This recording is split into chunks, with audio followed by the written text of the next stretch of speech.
What a time to be a wrestling fan. Unbelievable. Dude. D-Bot Donald Paz. What's up, man? Dude, I don't know. I can't believe it. I don't know. It was really exciting. I don't know what time I fell asleep because I know it wasn't right afterwards. Dude, you and me both. I know I had to be up at 5 a.m. to go to work that day. Or actually, no, I had to be in at 5 a.m. So I had to wake up at 4 a.m. Yeah. But I'm like, I'm still going to watch All Out. It does not matter. I will have a lack of sleep. It doesn't matter. I even took a Unisom right before the main event started. I'm like, it'll kick in like in a little while. I have plenty of time to enjoy the main event. But I literally said, I can't fall asleep now. I'm too freaking excited after that event. Yeah. I'm like still buzzing. I was still looking at Twitter. I saw your tweet. I'm like, oh my God, this is so nuts. I can't believe what happened. Yeah. So seismic. So D-Bot, we got to break it down. We do. It was a seismic moment in pro wrestling, to say the least. For sure, man. Definitely a paradigm shift. Yeah. as to quote John Moxley. Yeah. So let's start with the opening match on the main card here. Miro defending the TNT title against Eddie Kingston, man. And Eddie Kingston can freaking sell, dude. He is just such a great promo. And even though, I mean, let's be realistic. Eddie Kingston has a good win-loss record in tag team matches when he's tagging with Moxley, right? Yeah.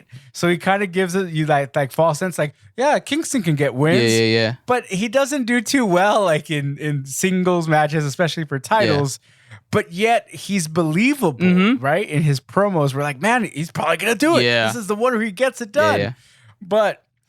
And with that going into this match, Miro's also been on this like hot streak. He's undefeated in AEW. Yeah. He's just like the redeemer, God's right? favorite. So it's just like, man, this is God's favorite champion, right? so I'm like, damn, dude, like this is gonna be a good match, and it was right, just nice brawler style from both of them, just really impactful, hard hitting, like strong style. But my only critique, it's so funny with it when I watch Eddie Kingston's matches, because like I said, hell of a promo. Yeah. But his selling sometimes is very lazy. Yeah. And I get that's his style. Like he's a brawler. Like he's supposed to be that way. Yeah. But it's like, damn, dude, like make me believe these things at least hurt you. He does good with his facial expressions. Like, But it's also like, I don't know, man. I don't mean to body shame anybody, but it feels like sloppy. And I don't know if it's just his look is sloppy. Yeah. You know what I mean? Yeah. You took the words out of my mouth when you said the promo versus the in-ring talent. That's the same thing I felt for the most part. Is like, I love when he gets on the mic. Like, I look forward to it. He definitely represents like his area, Yonkers, New York. It totally feels like you got nothing but a pure New Yorker on the mic. And the match itself was a good, I would say it's a good match to start off with. Like I didn't know what the order of the matches were. You sent me the kind of the promo poster. So I know for sure Omega was the main event because it's a TNT title. I mean, not the TNT, the AEW title, I should say. But I didn't know that they were going to start with the TNT title. I thought for some reason I was going to see that somewhere in the second or third. But that was the one that started it, and I just felt like, you know what, like I kind of would have loved to have an Eddie Kingston promo prior to the match because it would have been at least something cool to hear. Like, but then it was just a match. But yeah, of course, I kind of felt like Miro was gonna win it. Miro was really good. I do feel that as far as just like the match in itself, it would have been cool if it was someone else instead of Eddie Kingston for like someone with better in-ring skills. But I guess it is what it is. We got Eddie Kingston because he's really good on the mic, and Miro's really good on the mic too as well. Even with the way he puts himself out there, he's definitely really good. I saw the tweet afterwards on Twitter where he said your nuts have been redeemed, and then I think his wife followed up with that one. So that was really good. Yeah. So that was really clever.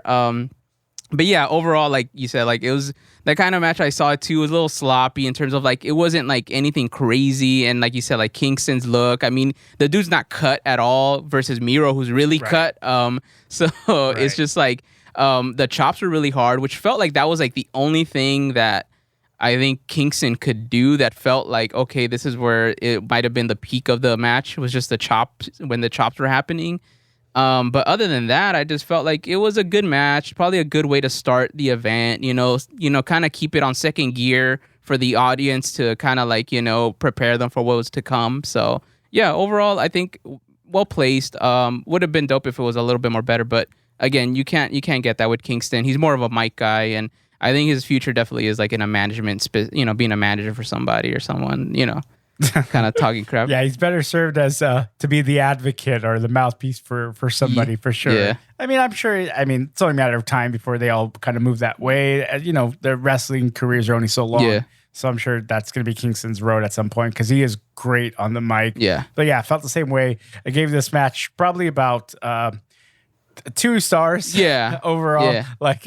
It wasn't. You want a really hot opener. And it wasn't a bad opener. No. Because it was very impactful, very, very hard hitting. But overall, and like the finish was, with the low blow. Yeah. They keep Eddie Kingston looking strong. Yeah.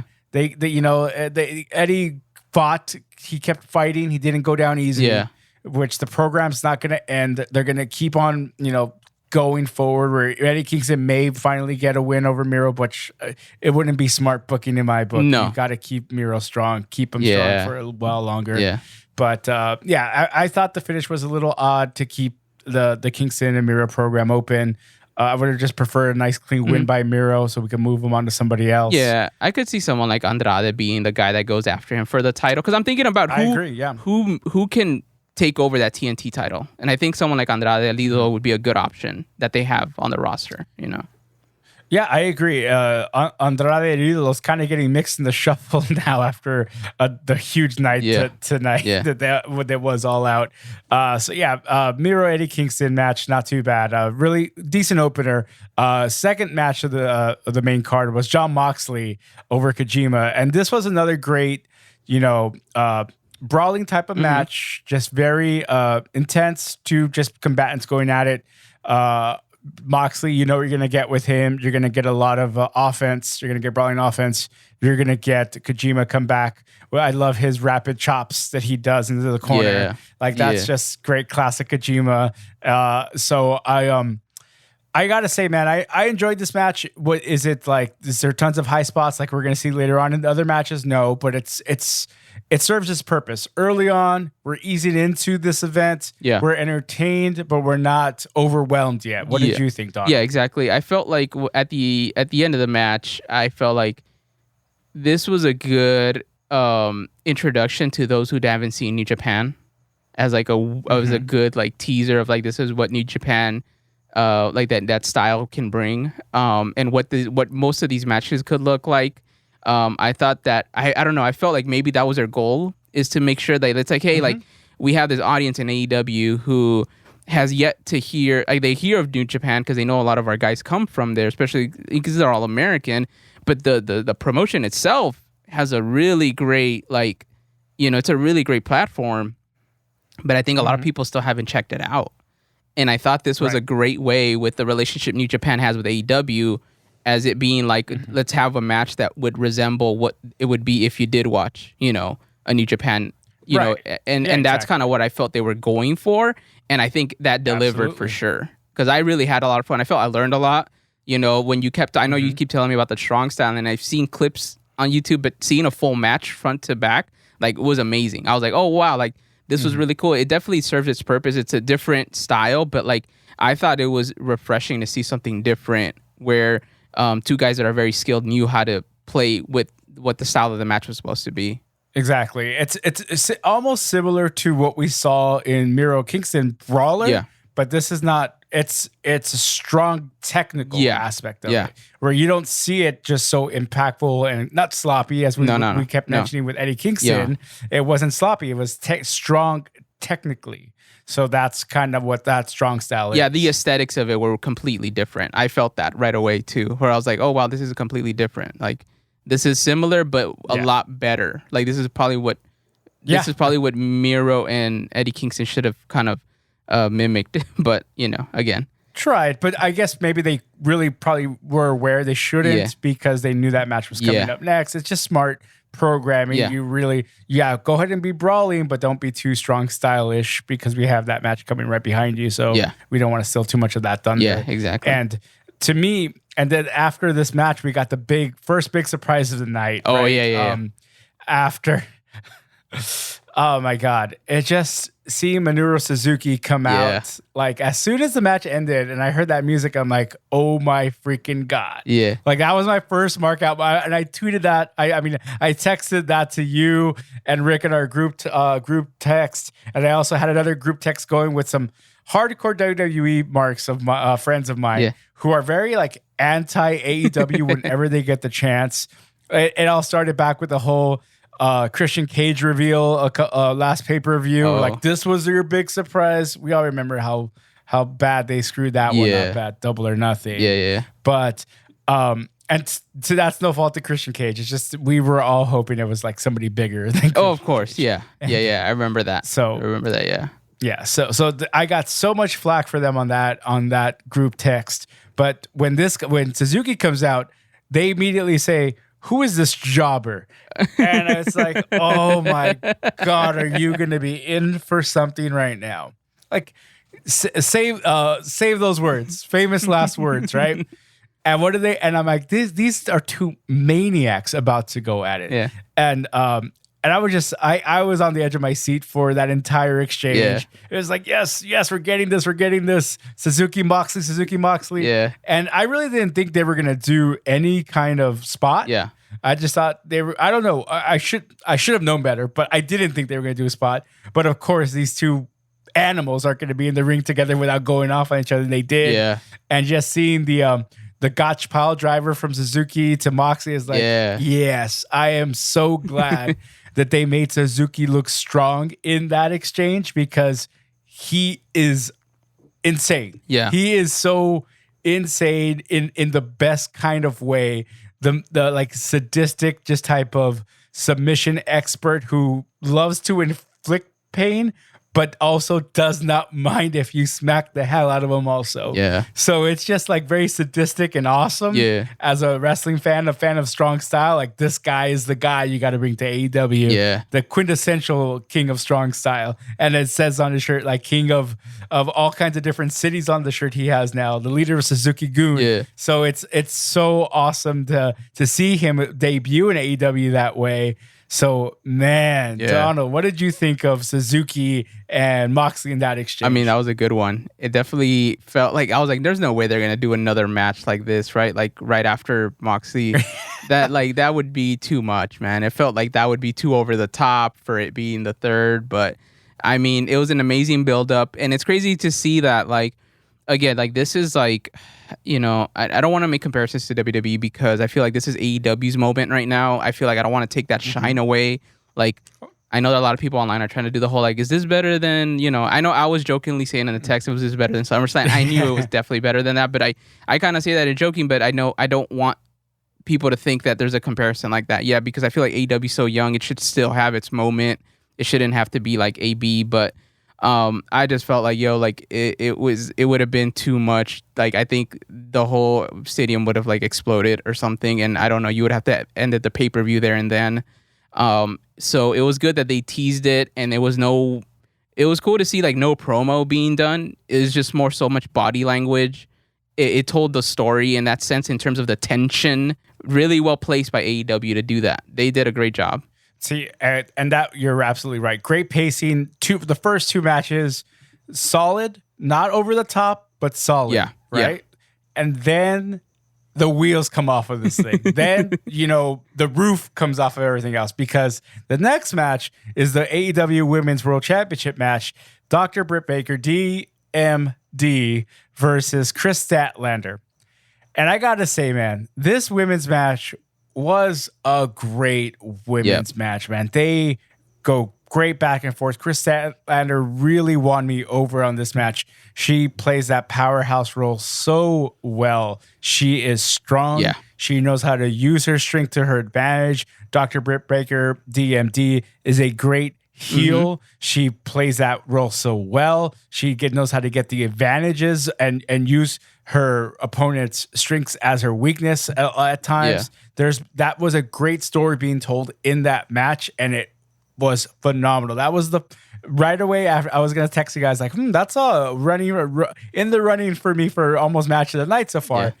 Obviously, it's up there, but it's not the match of the night. D-Bot, what did you think of this match? I thought it was good. I thought, like you said, I thought that for the most part, I think for the most part, Britt Baker did a good job of really making it seem like, I for a minute I thought she was gonna lose. I thought like, what the heck? Yeah, absolutely. And then I would have thought, how was this gonna look?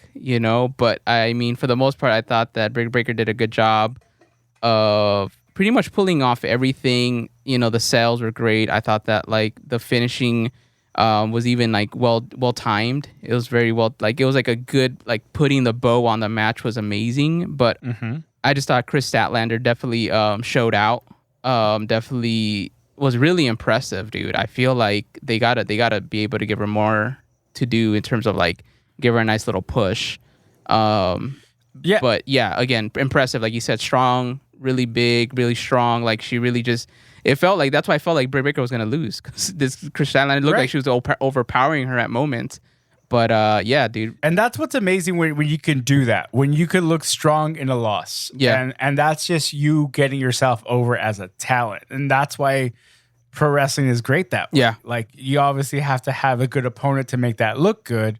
And I think these two women had great chemistry working together. So it just showed that.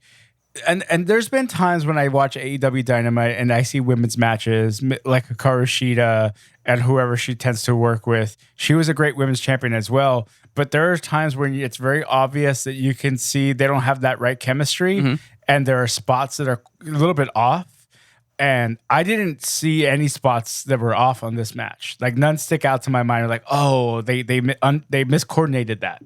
These two women seemed like they were on point with each other the entire match, told that story so well, and had me invested the entire match. And that's, as a wrestling fan, that's what I want to see two performers do. And they hit it out of the park for me on this match. This was probably one of the better AEW Women's World Title matches that I've seen since AEW began. It's right up there with the whole lights out Britt Baker Thunder Rosa match. It's up there. And you look at the common denominator there, it's Dr. Britt Baker. Oh yeah. She is a phenomenal talent, man. Yeah. No, for sure, dude. I think that was the perfect person to take over Shida's title reign for sure. And I kind of wonder now, like, who would be next in line if there had to be somebody, but she's doing a good job. We may get the answer by the end of this show, D-Bot. But she's doing a good job. Great match.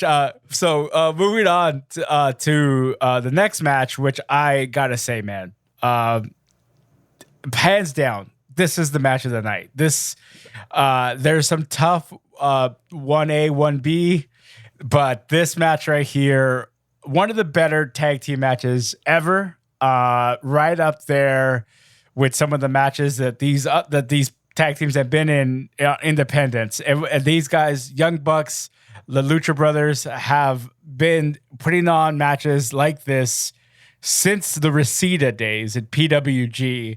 So, I mean, it's so amazing.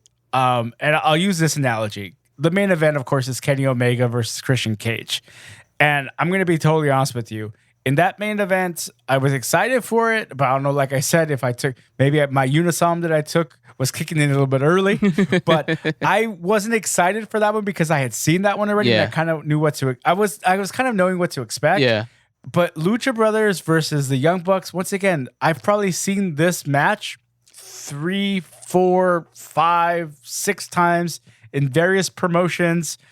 And every time I see it, even though I kind of know what they're going to do, like I kind of can expect certain high spots, they still find a way to still make me say, wow. Yeah. So it's no easy feat, right? Yeah. Like us wrestling fans, especially ones who are super active on the internet and who read everything on the internet from other wrestling Dirt fans, sheets. can tend to be very jaded. Yeah. Yeah. And just very like, oh, really? Oh, that again? But and I try my best to like, let me just sit back and enjoy this match for what it is. Yeah. And with this match, man, it's just so amazing how freaking cool it was. Like, Yeah. that spot they did with the thumbtacks on the shoe. Oh, yeah. They've done that before, right? Yeah. Like, they just so you know, they have done that before.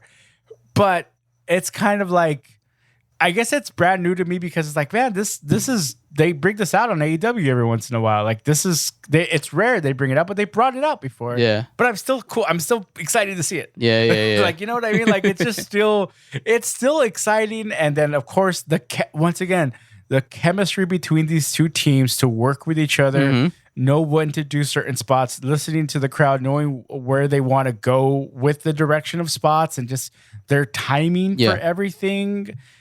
Unfreaking believable, man. Yeah. Truly amazing. D-Bot, what were your thoughts on this match? Yeah, for me, it was definitely match of the night. And I do have an affinity to the Young Bucks and the Lucha Brothers going at each other because that was actually the first time I got into AEW. I remember you told me, you're like, oh, you should check out this new promotion coming out. It's called AEW. Have you heard of it? And I said, no. And then you told me the little bit of the story behind it. And I remember Double or Nothing. And I believe they were in the buy-in match.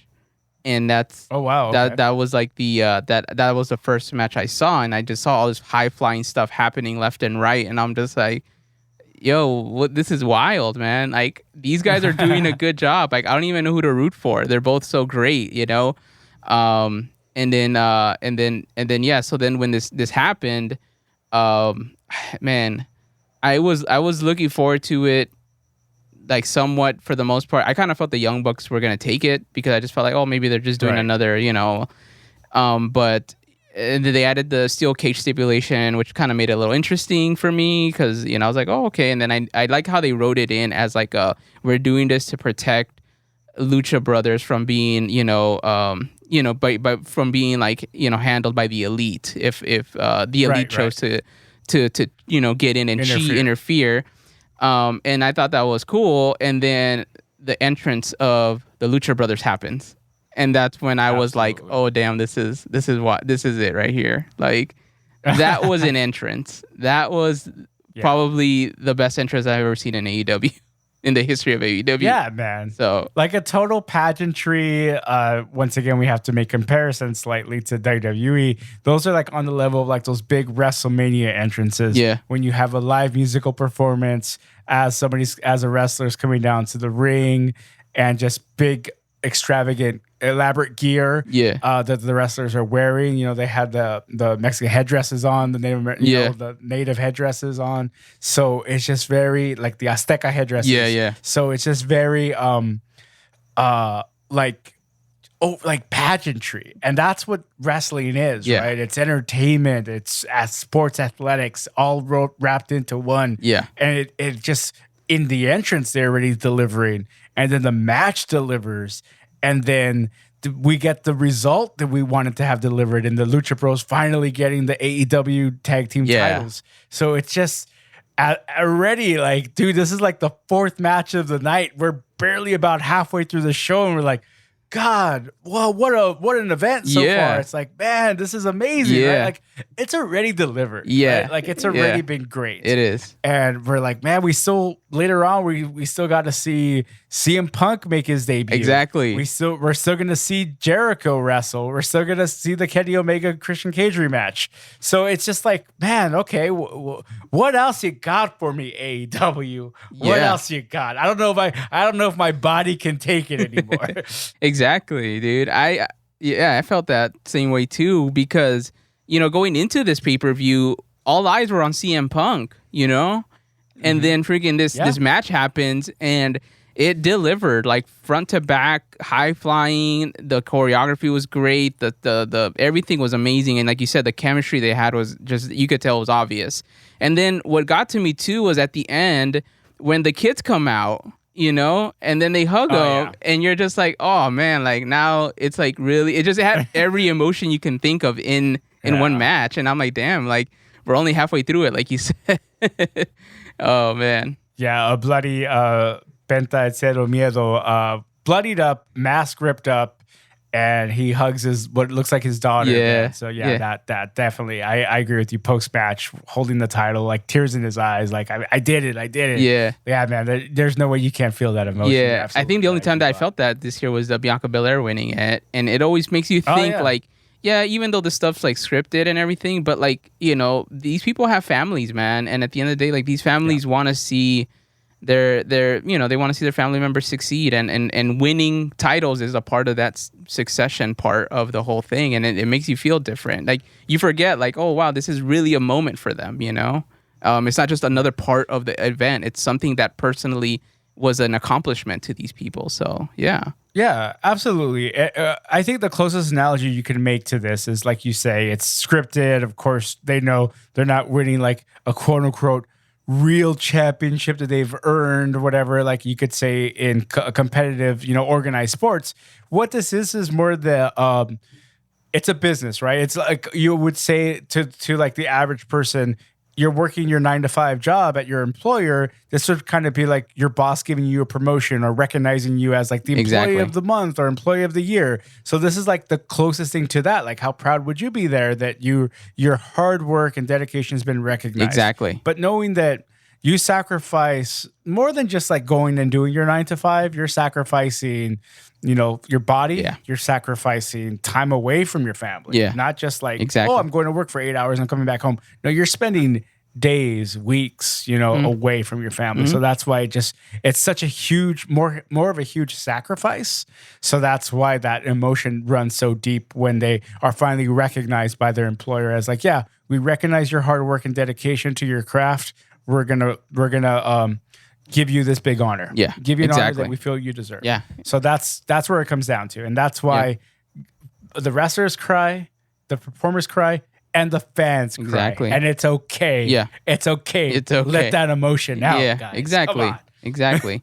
Some people love listening to Tony Robbins for motivation. We love watching AEW All Out. It motivates us. You know? God damn, I felt motivated right, from the beginning of the Cero Miedo song to the end, you know? Yes, I love it. That's the way we got to live our lives now, con Cero Miedo. Yeah. Yes, I love it. All right. Next match was the Casino Royale, the Casino Battle Royale for the future AEW Women's World Championship. And gotta say, man, of course, we all knew going into this match we were gonna probably get a surprise. And honestly, seeing the buzz all over the internet, a lot of buzz too I was surprised, but not kind of surprised. What kind of made sense to me was for a couple of our favorite female free agents, the Iconics. Oh yeah. Formerly Peyton Royce. And formerly, I forget her name, but she's super Billy Kay. Jessica McKay. There it came to me. Yeah, you got their shoot names. Yeah. So I saw that as like a possible rumor, of course, on the wrestling internet, and I'm like, oh, I would actually be really happy to see them in AEW. That they'd be good additions. Yeah. Also, all four cards go through. 20 women are in. These are all like the AEW regulars. You know, Jade Cargill looked great. You had a lot of women just looking strong in this battle royal. I gotta say, really good. Anna Jay coming back. Anna Jay making her debut on that Dynamite before, right? Penelope Ford looking good too. Yeah. Jamie Hayter is also a really good addition lately. To the women's roster. I really like Red Velvet. I think she's also a very strong competitor who's developing.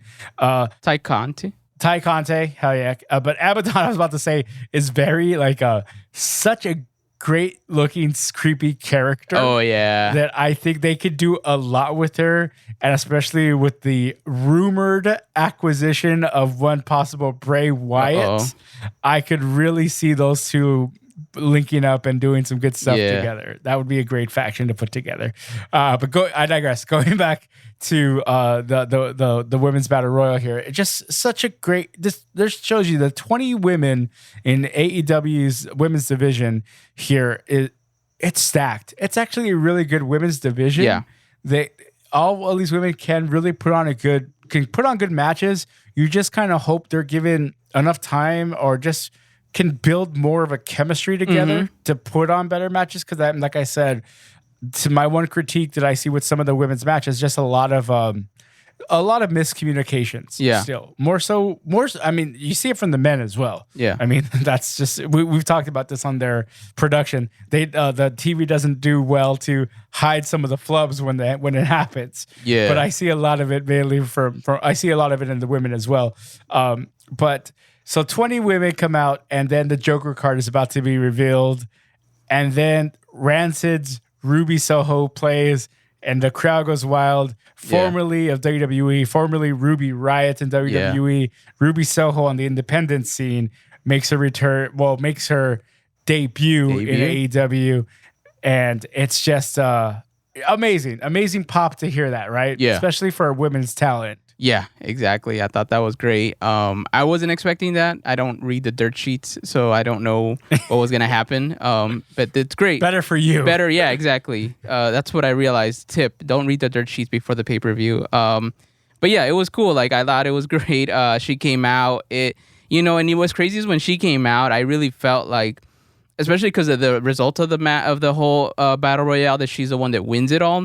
I felt like, she was on the trajectory on WWE of being like up there in the upper echelon with like Flair and all them, the other top women, and it just feels like it never really happened because they cut her, and then it's like we never found out what could have been. And I thought it was interesting that they cut her and then she joins AEW, and it's kind of like she continues on that trajectory, and now she gets a shot at the AEW women's title. So we'll see how that develops, but I was really happy for her to see her come back and get the pop that she got. And then it definitely shows you too that AEW, they definitely loved Thunder Rosa, because she definitely was the only one left. Yeah. Like, it was her and Thunder Rosa in the final two. So it was interesting, but it was good. So I wonder, and I hope they, like you said, I hope they build out. I wonder, do you think that maybe they should start introducing like maybe a women's tag titles and a couple other things? Because it feels like for all of them to go for just one title, it seems like there's a lot of women now involved. Well, I think that's a great point, and I think it's only a matter of time. The way they're slowly building out the women's division, right? Yeah, 20 women so far. That's almost enough. I feel like you need maybe at least 10 more to really build out a good division where you could justify 3 titles, because you would have a women's title and then you would have two tag titles. So that's almost 10% of your roster now are champions. Yeah. So it's kind of like, that's where you need at least 30. Yeah. So yeah, we're almost there, because not all 20 of these women are actually under WWE. I'm a Jim Ross. I said W. Oh, shoot. I said Big Show. Oh, yeah. I caught that too.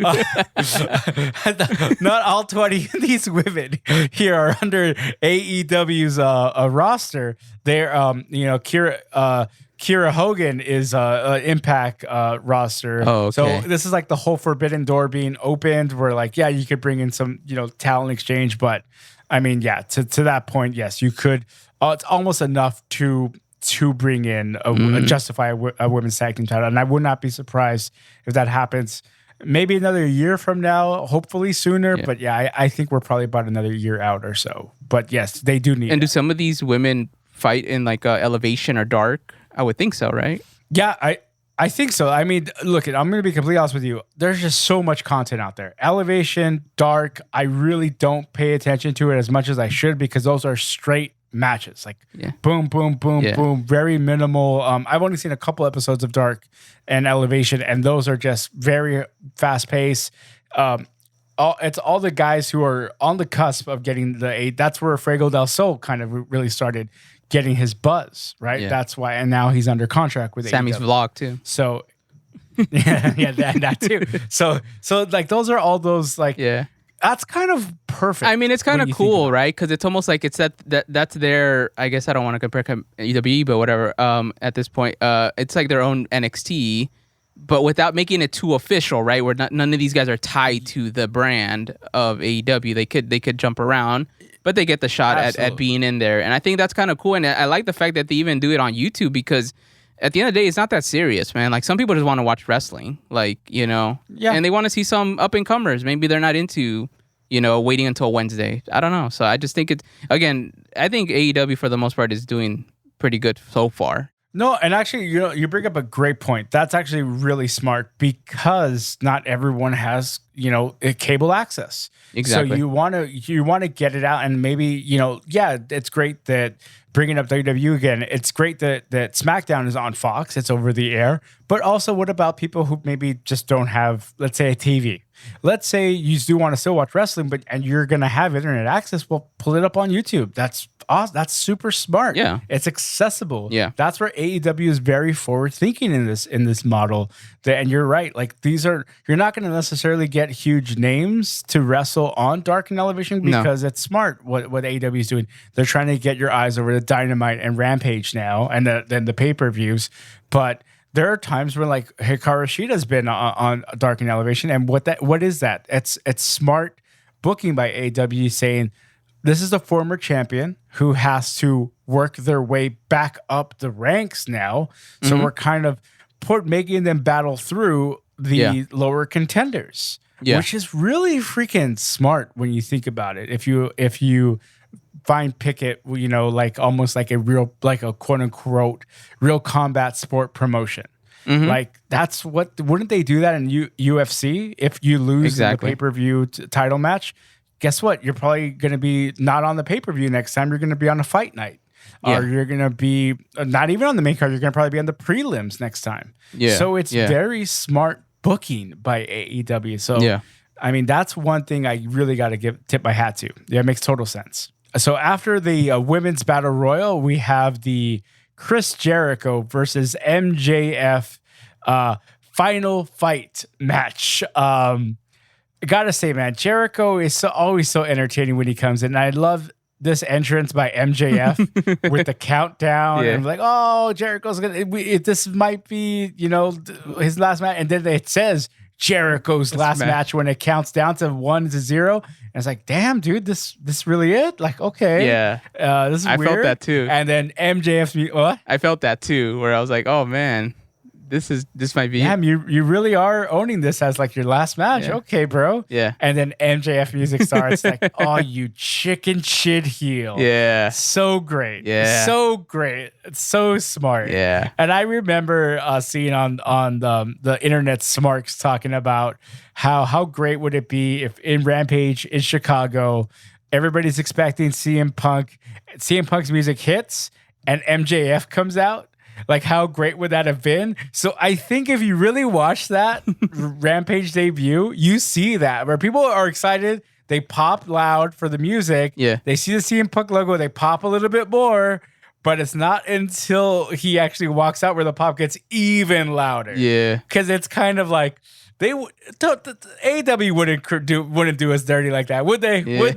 Would they? Like, how much heat do you really want to give MJF? Yeah. I mean, he doesn't need any help getting the heat, but that would have given him nuclear heat. Oh yeah, man. And I mean, he does a great job when he walks down the ramp and just flips off fans and then trash talks them like one-on-one and stuff. And I don't know, it's just funny seeing that. Like, he really owns it. And I think he's the greatest heel right now in wrestling. So there is absolutely no one better. It is truly amazing to see, because a lot of wrestlers try to play like a cool heel, which is fine too. I mean, Kenny Omega's kind of was guilty of that early on, but now he's really owning up to his just villainous ways and just like, I don't care. Yeah. So he's not trying to be cool so much anymore. So I would say he's gotten a lot better recently. We'll talk about it in a little bit. But yeah, MJF has just always been at that level of a great heel.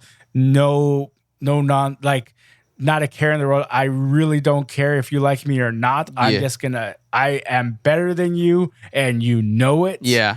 And just does not care. So and he plays it so well. Yeah. I mean, some would even say he's not playing. Yeah. That's just that's just great freaking method acting. Yeah, dude, for real. He's only like 24 years old too, like super young, and he's like so good at what he does, man. It's insane. That's a lot of flack that I see on the internet wrestling community too. There's so many there's so many former WWE stars jumping ship to AEW, but a lot of questions are asked on the internet. Who's the first AEW star that will jump to WWE? And a lot of people will say nobody would ever do that.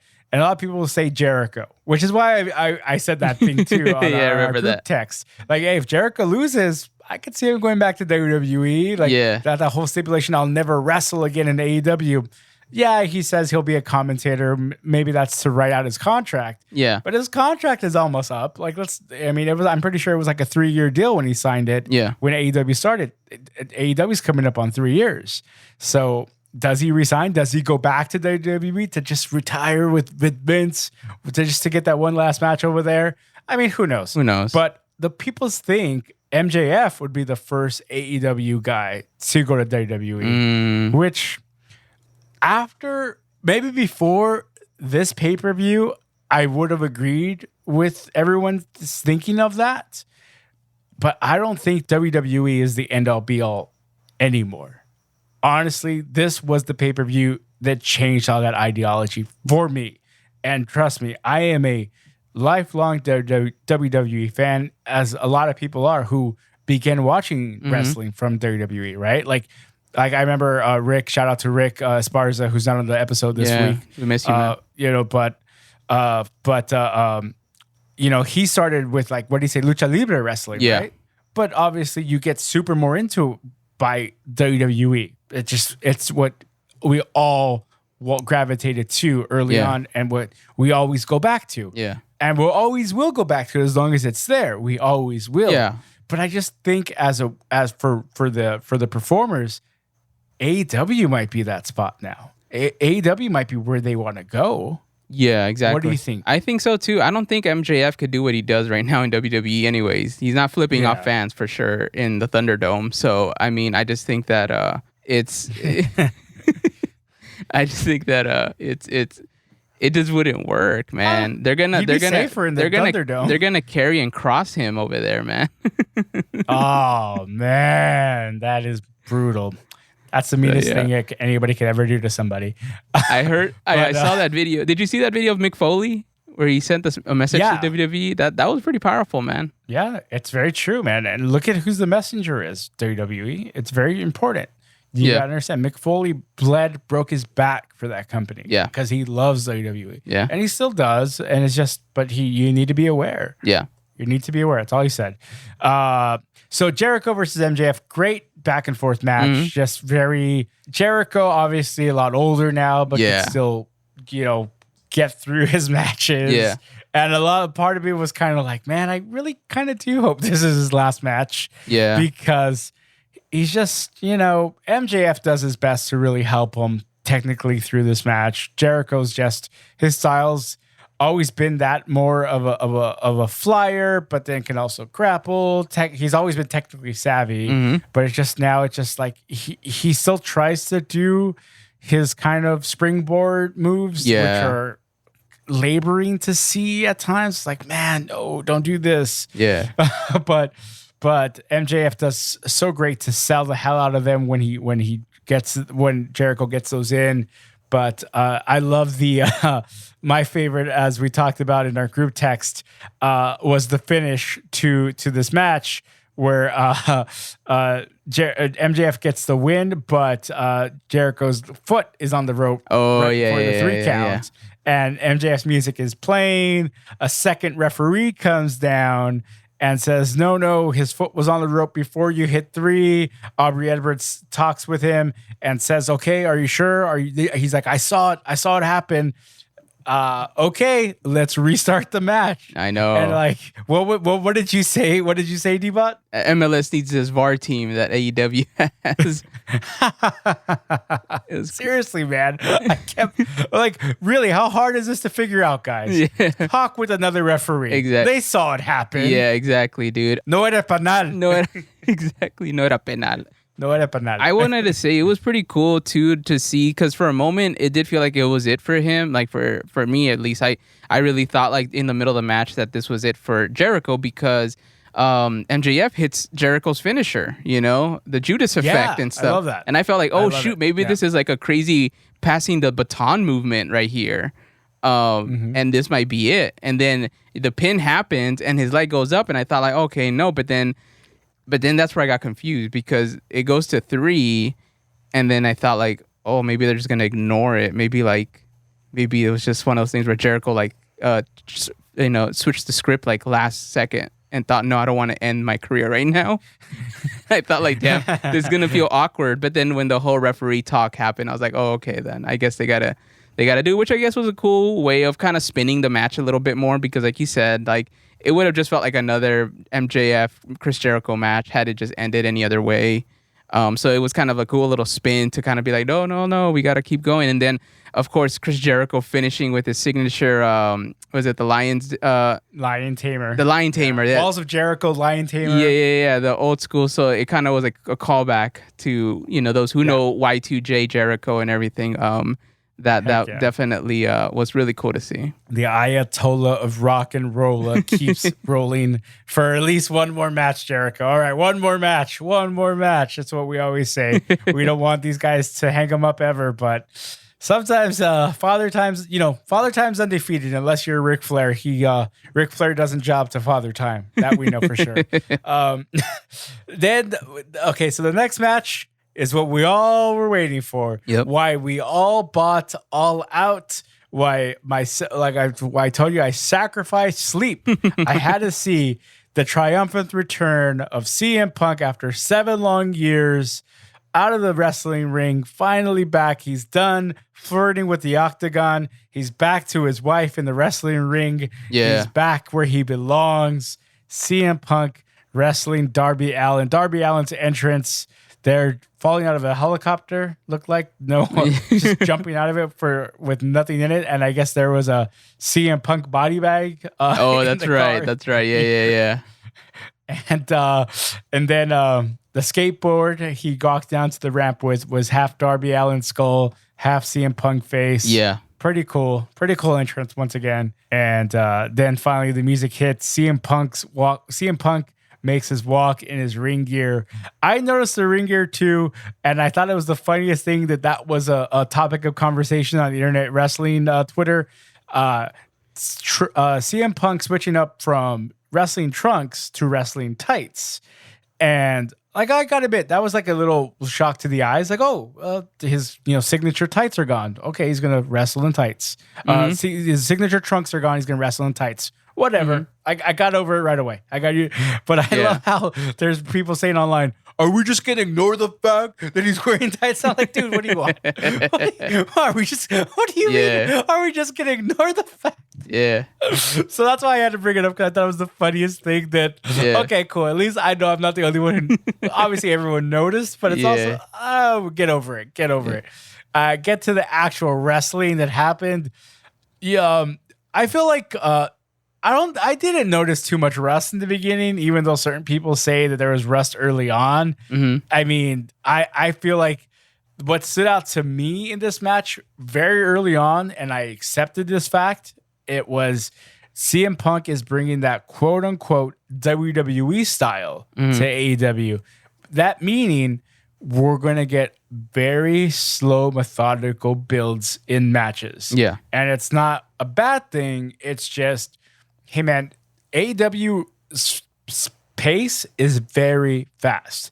That's why we always knock the production value. That it's hard for them to keep up with the wrestling matches because there's so many spots coming fast and furious that it's hard to digest things sometimes. CM Punk was very methodical, and we're going to pace this slow.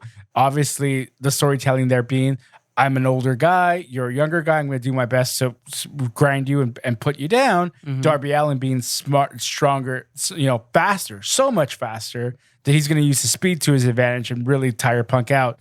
That was such a great storyline being told, but me being the whole smark that I am, like, oh, he's CM Punk's bringing his WWE style here. Yeah. But no, it was just great storytelling. Mm-hmm. That's what I picked up from this match. What did you think, D-Bot? I think for the most part, it, like you said, slow build. I felt that too. I was kind of like, wow, this is really taking a while for it to like kind of, pick up. But I kind of feel like, man, well, first of all, I need to get this out of the way. I forget that Darby Allin fights in shorts with compression pants. I keep thinking his pants are just really like nicely, loosely tight, and that he's wearing like jeans that are just really flexible jeans. So I needed to take that out because that got to me halfway through the match. I'm like, wait a minute, this dude's wearing shorts with black tights, black compression pants. That's insane. But yeah, I thought the match was good. I thought it was a good match for CM Punk to come back to. I thought Darby Allin was like the perfect guy to kind of do a cool little like back to the ring action with. Darby Allin's like a hot new guy, definitely an AEW original, like definitely one of the few. Yeah. Him and MJF, I would say, are probably the top two. I mean, him, MJF, and Sammy Guevara are probably the top three I could think of that are going to be the ones that are probably going to carry that mantle for the company. And I think that it was really good. I thought CM Punk really did a good job of, like you said, introducing a different style and probably showing Darby Allin a different way of doing a match and approaching it. Yeah. Because even the way I one of my favorite spots was the Darby Allin, the coffin death drop, and then CM Punk just lifting himself up. And I was kind of like, wow, that was a very subtle thing, but it was so effective to watch it. I was just like, oh, wow, like here is CM Punk. And I know that even the commentary saying, oh, he was playing possum and stuff. And of course, like CM Punk hit the finisher, which I think he hit the finisher twice, because the first time he hit it, freaking like Darby Allin's like linguini on the ring all the time. That dude's like just like so loose. So he hits him with the go to sleep, and then Darby Allin falls out, and then you could see like the frustration in Punk's face, like, oh, this is not what I wanted. I wanted him to fall to the floor, pin him, it would have been over. But now that he's out, he now has some time to recoup, which happens, and then he hits the go to sleep again on the second time. But it happens like a lot. Like it happens way later. So I thought that was really cool that he did the whole I'm gonna hit my finisher and then make everyone believe this is gonna be over soon, and then it wasn't. And then you got a little bit more action. Coffin death drop, fake out, and then he hits it again. I was like, wow, like just really well put together. I think it was a good like a good little master class that CM Punk did. So that was really good. Yeah, very, very true. And it keeps Darby Allin's character strong the way what he's known for. He, as you said, he's like linguini in the ring because he takes so much punishment in all the matches he has, right? Like it takes so much to put him away because he can absorb it. It doesn't matter. He'll find a way to get it, to get a win. Like, give me all you got. I can take it. Yeah. And then he'll find you with he'll knock you down enough to get the coffin death drop on you, and that's it. Yeah, that's it. Coffin drop in 1, 2, 3. Yeah. So it's just that's his style. So that it being where CM Punk needed 2 go to sleeps instead of just 1 makes Darby Allin still looking strong. Oh, of course, right? Like it's actually very smart. It's like keeping your finisher strong, but keeping the other opponent strong, because it's the perfect finisher to do that. Yeah. Where you hit it so hard, they fall out of the ring like that. Because obviously, had he been in the ring, he would have gone up for the 1, 2, 3. Because when they kick out of the finisher, which they tend to do sometimes on really big events, right? Really strong cabinets. And I love that because it shows you that, man, it's going to take more than 1 finisher to put him away. Yeah. But when you do that, you kind of discredit the finisher a little bit. Yeah, like exactly. You kind of devalue it. Exactly. But this is a very smart way to keep the finisher, because it's CM Punk's there. It's too early for you to decredit to go to sleep yet. Yeah. You're gonna do it eventually. We know that's gonna happen down the line when he has to face somebody else and really make them look strong and let him kick out of the go to sleep at some point. Yeah. Like, oh, it took 2 go to sleeps to put him away. Yeah. He kicked out of it once. That'll happen down the line with somebody else for sure. But to your point, yes, it keeps Darby Allin's character perfect. It made CM Punk look good in his first match back after 7 years. Great showing by both guys. Exactly what you want to see. Yeah. Right? It's exactly. Great return by CM Punk. Very, very worth it already. Like, this event has been amazing so far. Yeah. Then we finally get a time to go use the restroom, go get a drink from the fridge. Paul White comes out. The Big Show. I mean, Paul White comes out to face QT Marshall and QT Marshall. What are they called? Marshall. Oh, sorry. Apologies. QT Marshall. And what are they called? The Factory? The Factory, yeah. So plain. I know. I mean, such a basic what about the name. Union? Was that taken? Oh, wait a minute. That was Attitude Era. Yeah. WWE Attitude Era. Right? The Mean Street Posse, was that taken? Yeah. Anyway, 3-minute match. 3 minutes that we needed to decompress. Perfectly placed because CM Punk matches happen. Kenny Omega versus Christian Cage is coming up next. This is the quote unquote death spot anyway in any pay-per-view because the fans are just so burnt from a great match, kind of trying to save their energy for the main event that's coming up. So whoever gets put in this spot is always destined to fail. So it's just a matter who you put there. So sometimes you put a regular match there. You could have put, and I'm so glad they didn't put like the women's match there. Yeah. Because there's times they do that and you lose everything. The fans are so tired. Like they're tired from the previous match. They're saving energy for they know what's coming next. They're just tired. So it's a perfect place to put Paul White's match. Great job. Once again, this entire show's pacing, perfect. Just to prove the point that the pacing is perfect. So, needless to say, I didn't see this 3-minute match. I was busy doing what I said. Yeah. Restroom break, getting water.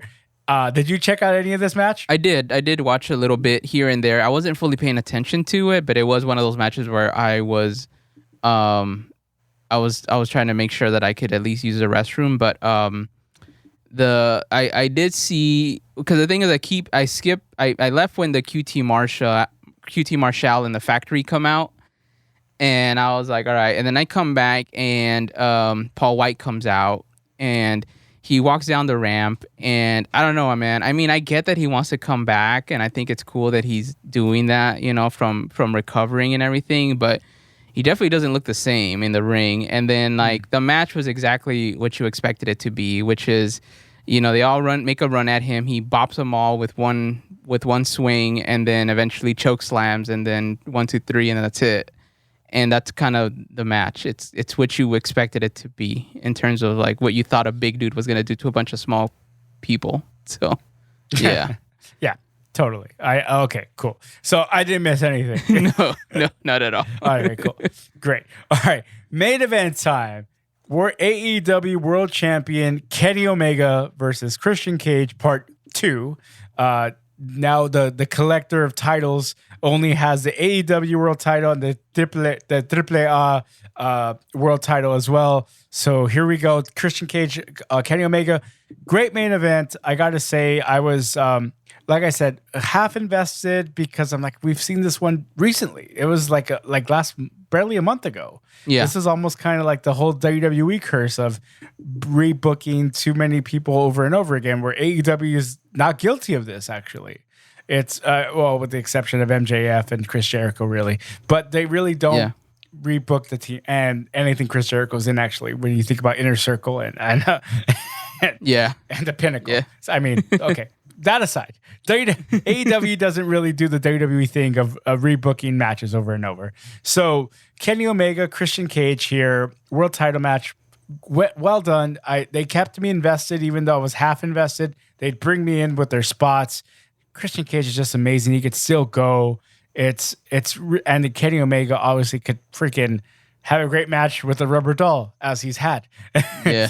So it just shows you the skill what the Kenny Omega has, the skill that Christian Cage still has to tell a great story, and just amazing. What did you think, D-Bot? I thought it was a good match. I think that Christian Cage coming out with his title in his waist, I kind of felt like, to me it felt like, okay, I don't think he's gonna win this one then, because you're already coming out with your title, so it feels like you're obviously making a point that you also have, some gold around you too. I don't really need this title. Yeah, that title. I got this title. Exactly. At least that's how I felt about it when he was coming down with it. And I think for the most part, like kind of similar to the first match, but better, where it was on second gear. I felt this one was on second gear, but obviously for good reason, which is what was going to be happening after the match.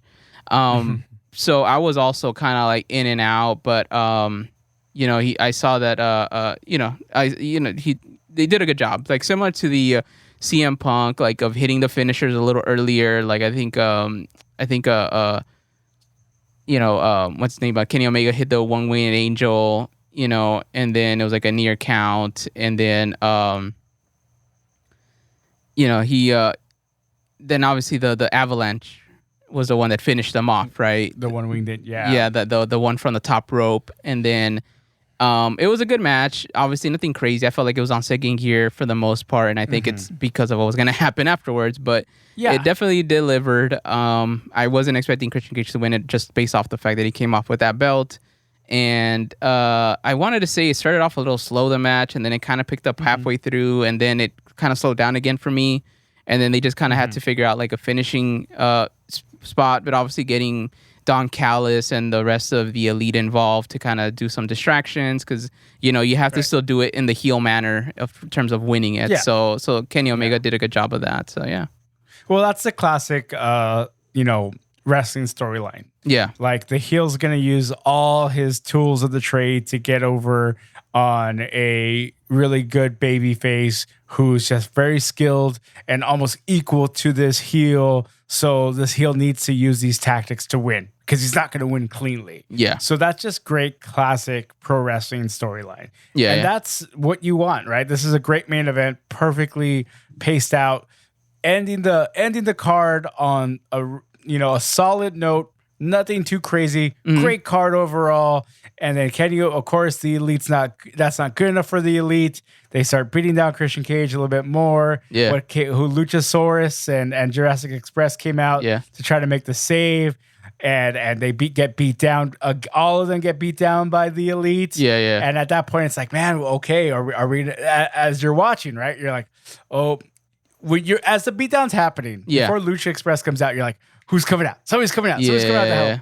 And then when you see Lucha Express comes out, like, all right, well, they're friends with Christian That Cage. Tarzan Boy song does not work well for like coming out to go defend your buddy from being beat up. It doesn't sound like a extreme song that's gonna be like these guys are about to kick this group's ass right now in the ring. It doesn't strike fear in your heart, you're saying? No, instead it has a whole stadium going, and it kind of softens the whole feel of it, which I'm like, yeah, they need a better song for like when they're about to go and kick some ass. I don't know what part of that song ever gets violent enough for kicking ass, but I get your point. It's not a song that strikes fear in the hearts of villains at all. So so when they come out, it's kind of like, okay, that makes sense. They're trying to defend Christian Cage, but then the Elite, obviously, the numbers game gets to them, right? They got what, like 6 guys compared to well, you count Brandon Cutler as a 6. Yeah. You can count him. He's hurt, man. He's hurt. He's got the face mask, the face shield on. Yeah. They get the numbers advantage. They're still bringing them down, and then Kenny Omega starts to cut a promo. Yeah. And the promo's happening. It's like, okay, what's good? This promo's interesting. And he says the line, "There's nobody who can. I've beaten everybody." Yeah. Whenever a champion says that, somebody's coming out. Yeah. Because you've said you've beaten everybody here. There's nobody in this company or retired or dead. Yeah. And that deadline was purpose. This is where we go back to, I guess, what a quick mention this. We talked about Elevation. We talked about Dark and how those are web series on YouTube that are building AEW talent. AEW does not happen without being the Elite YouTube show. Yeah. Like, really, that's what spearheaded the Elite faction. I mean, they all talked about being in the Bullet Club. Like, this is all full. Yeah. Bullet Club, New Japan exploding. ROH exploding with the New Japan, working with New Japan. And being the Elite YouTube show all makes them huge stars. So there's no person dead is a call to Adam Cole. When Adam Cole left to WWE, they had to write him off the Being the Elite show that he was on with them. Yeah. So they killed him on that show. Yeah. So that line is a total call to, which is like almost like canon, everything coming full circle. Yeah. It's so hilarious. When he comes out, the crowd goes bananas, right? Yeah. And this is all, and when you talked about you don't read spoilers and dirt sheets, Donald, I'm calling you out here. Yeah. Right as this match is happening, the main event's happening, I'm going with the flow, right? Yeah. I'm enjoying the show. I've heard all the rumors. I've read all the rumors. Adam Cole signed. CM Punk signed. Bryan Danielson signed. Bray Wyatt's inevitable. Braun Strowman's inevitable. They're all going to sign.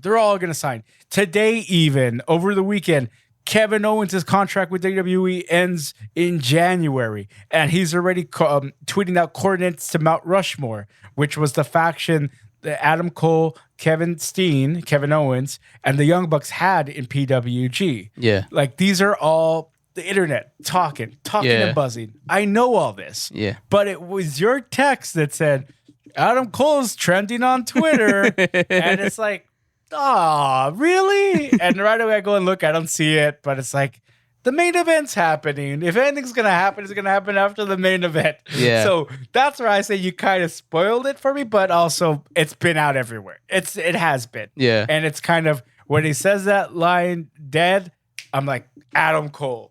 And then the music, it goes dark. Yeah. The crowd goes nuts. We know it's got to be Adam Cole. The music hits. Amazing pop, right? Yeah. Amazing. Yeah. That was they're insane. just happy. He comes out face to face against the Elite, right? It's like, oh, damn, dude. Cole's going to come in, challenge for the title right away, go against the Elite? Hell no. Of course he's not. No. He super kicks Jungle Boy, hugs the guys. They give the great heel Young Bucks double kiss to the cheeks of Adam Cole as they used to do back in the Bullet Club. Amazing, super entertaining. Yeah. They give Adam Cole the mic to cut his own promo. Yeah. He cuts a nice little promo, then gives it back to Kenny Omega. Kenny Omega says, finally, I'm going to end this the way we always end it, saying, giving the kiss, goodbye and good. And then the Flight of the Valkyries hits. Man. Yeah. With that new what kind of remix did they put on it, D-Bot?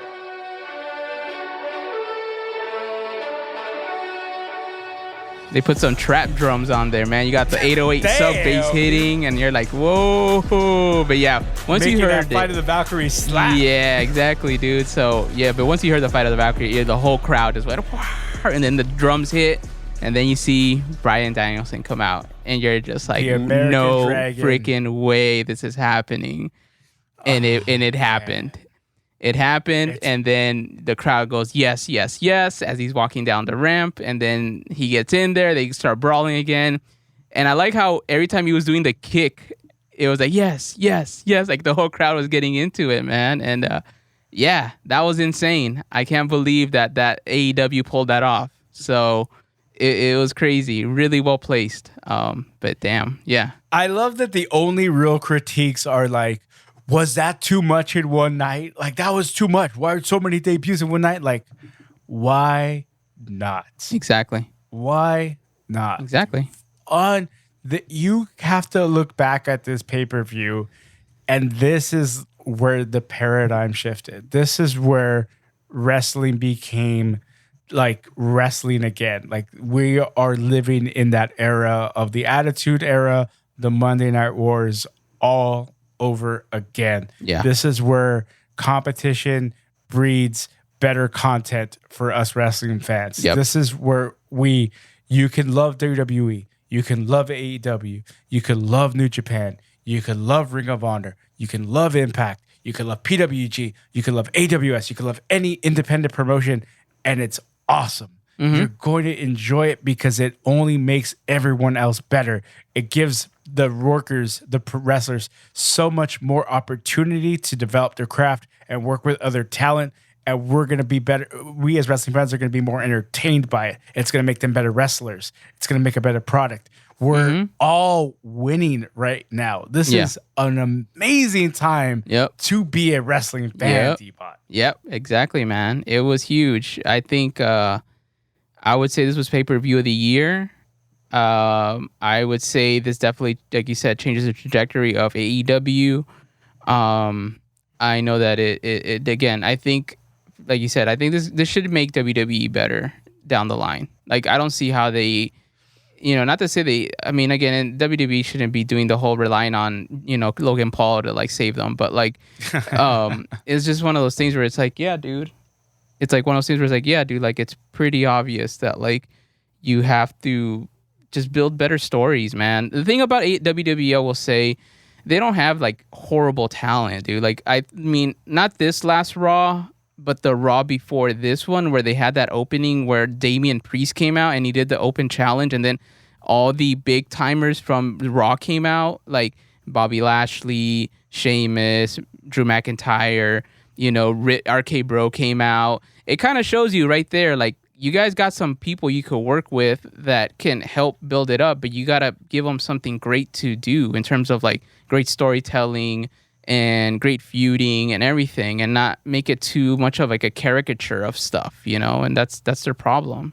Well, I think that's the big knock right now in WWE versus AEW, that WWE is trying to please everyone at once, and at the end of it, they're pleasing no one. Like, they're trying to make a product for kids, for adults, for teenagers, for everybody all at the same time in one convoluted show.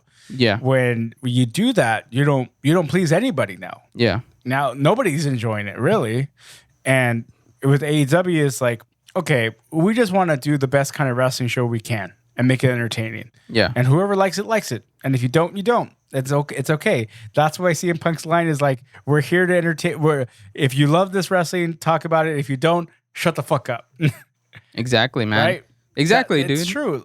And the thing is, like, AEW, like that day, that event, that pay-per-view definitely gave them the cool factor, man. And that's what WWE has been missing for a while. It's just that cool factor of like, it's cool to watch this, like right now AEW is having this moment where it's cool to watch AEW right now. Like every time I turn on Twitter, it's like people are talking about it. I mean, even after that pay-per-view, like you said in the beginning of the show, like I was seeing Twitter too, and people were like, man, I was following, like, rappers I follow are like, yo, AEW's big, like this is insane. Like, this was worth every penny. Like, I was like, whoa, like I haven't heard words like that about a wrestling event in a while, So it was crazy, but definitely they're hitting on all cylinders right now, and they should just keep it going. And I don't think that the debuts were too much, because at the end of the day, like, your only competition is you now, and you just got to make sure you're doing good.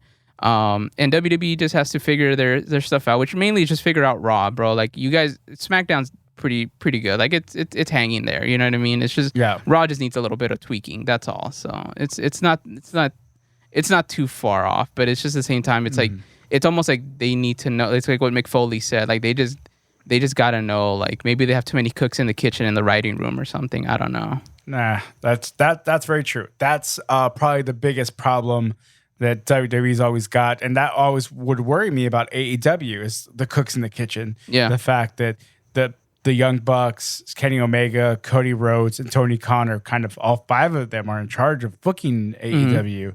And it really should just be like a Tony Khan who has the final say. We obviously don't know what goes on back there, which is a good thing, right? We shouldn't know back there.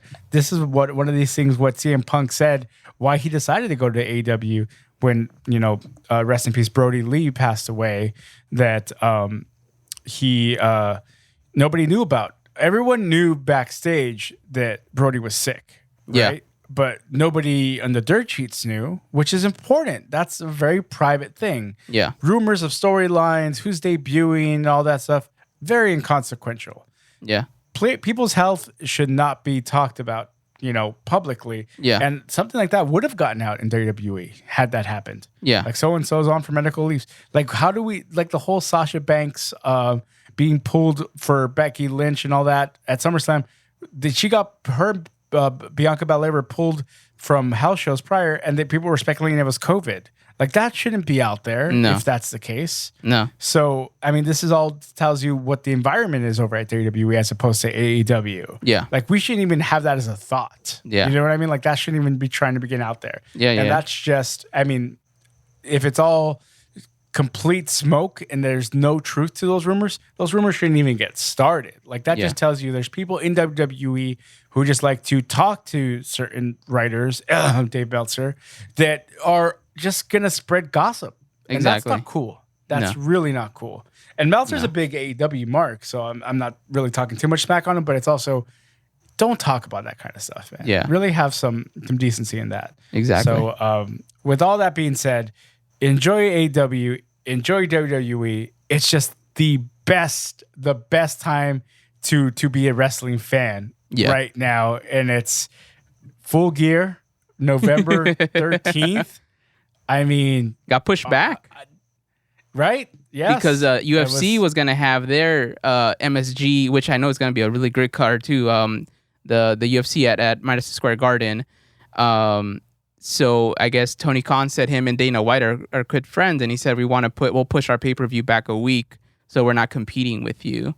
So I kind of like that AEW is transparent in the right things and private in the right things, you know. So that's what's cool about it. Well, I'm also glad for selfish reasons that they pushed back from November 6th to the 13th, because I have tickets to go see Los Tigres del Norte on November 16th. I mean, on November 6th. So okay. I want to be able to watch AEW live, and I got to see AEW live. I could watch Usman beat Kobe Covington on replay when I get home from that concert, because we all know it's going to be another toe stomping that's going to happen to it's Usman. That's what's going to happen. Spoiler alert. Was Jorge Masvidal? I think they were in the buy-in. Yeah, he was. He was in the buy-in. Yeah. Jorge Masvidal was there at the buy-in. You're right. I was totally thinking that he's gonna fight on this UFC card on the buy-in rather than on the main card. Because let's face it, Jorge Masvidal still. I was surprised he was awake. He was there to help cut a promo for a private party, I believe. Yeah, that's right. No, for Ethan Page and Scorpio Sky. Oh, that's right. Yeah, private parties. The men of the hour, the men of the year, whatever. Yeah. It's not so great. A talent like Scorpio Sky and All Ego Ethan Page are kind of like on the buy-in. Like Sammy Guevara is not even on the card. Yeah. FTR is not even on the card. Yeah. Like, damn, dude, how stacked is this Lance Archer roster? I mean, they're pretty deep in their roster, and I feel like what I saw, you know, when you mentioned about Cody Rhodes and the EVPs and stuff, like the fact that Cody Rhodes took himself out, you know, he didn't need to, but he did it. And I think he did it because I think he knows, like, hey, man, like, we got to give some of these other guys some shine. And I think even with the Young Bucks losing the titles might be a little bit of like, hey, let's give some other guys some shine. And I think you're seeing that in AEW. Like, you're starting to see because I do think of like some of those guys, like you mentioned, FTR, Lance Archer, and you know, Guevara, and how like they didn't get anything here, so maybe they'll build something for them in Full Gear or something. I mean, you're probably going to see a lot of rotations and storylines. Maybe Rampage will have something that leaks from Dynamite, but will have its own thing as well, you know. So I thought that, I mean, again, just great way of putting it all together. You know what this is sounding like? This is sounding like a brand split. Be careful. Be careful what you're saying there, D-Bot. That's what I'm seeing down the road here. I hope not, man. I mean, again, I'm not for the brand split with Raw and SmackDown. I think that if you have great storylines, you should just run with those. And then the ones that are not great, just don't have them. But there's no need for you to have that much talent. You know what I mean? Taking up that much airtime and like 80% of it being dead weight. You know what I mean? You can't. Yeah. You can't have that. So, yeah. I completely agree, man. No, please, Tony Khan, no brand splits ever. It's dumb. It's a dumb concept. Just make your roster deep. And your roster is already really deep. Just build out your storylines. Rotate them as D-Bot. Yeah, rotate them. Yeah. With the algorithm and solutions for everything, There you go. Get an algorithm going for this.